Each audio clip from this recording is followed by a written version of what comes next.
TY న్యూస్కి స్వాగతం. ఈనాటి ముఖ్యాంశాలు. కాకినాడలో జరిగిన దళితులపై దాడిని నిరసిస్తూ మదనపల్లెలో బహుజన సమాజ్ పార్టీ ఆధ్వర్యంలో బందెల గౌతమ్ సబ్ కలెక్టరేట్ ఎదుట జాతీయ రహదారిపై రాస్తారోకో నిర్వహించారు. ఈ దాడికి పాల్పడిన కాకినాడ ఎమ్మెల్యే నానాజీ, ఉండి ఎమ్మెల్యే రఘురామకృష్ణమరాజులపై కేసులు నమోదు చేసి అరెస్టు చేయాలని డిమాండ్ చేశారు. ఈ రాస్తారోకోలో పాల్పడిన వారిని Madanapalle 1 town CI Chand Basha arrest చేశారు.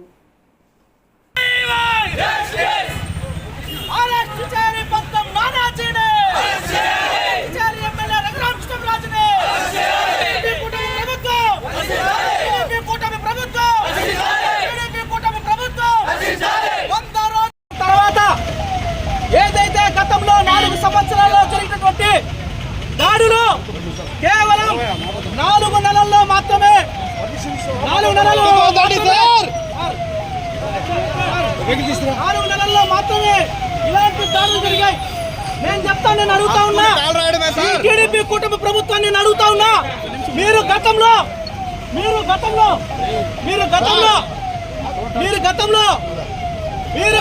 ప్రభుత్వంలో అధికారంలో ఉన్నప్పుడు ఇలాంటి కార్యక్రమాలు జరిగినప్పుడు ఏ విధంగా మాట్లాడారు చంద్రబాబు గారు? నేను అడుగుతా ఉన్నా చంద్రబాబు నాయుడు గారిని, మీరు అధికారంలో లేనప్పుడు ఎంత మాట చెప్పి ఈ రోజు అధికారంలోకి వచ్చిన తర్వాత ఇంత అన్యాయమా? 100 రోజుల కూటమి ప్రభుత్వం దళితులపై 100 దాడులు జరిగాయి. ఈ రోజు రఘురామకృష్ణమరాజుని వెంటనే అరెస్ట్ చేయాలని డిమాండ్ చేస్తా ఉన్నాం. బాబాసాహెబ్ అంబేద్కర్ ఈ రోజు దళితులకు ఆత్మగౌరవ ప్రతిజ్ఞ ఉన్నటువంటి బాబాసాహెబ్ అంబేద్కర్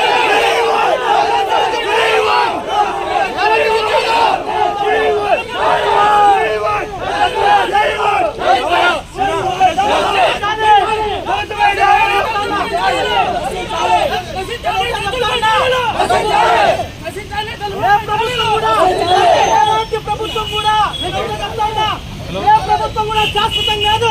మీరు దళితులపై దాడులు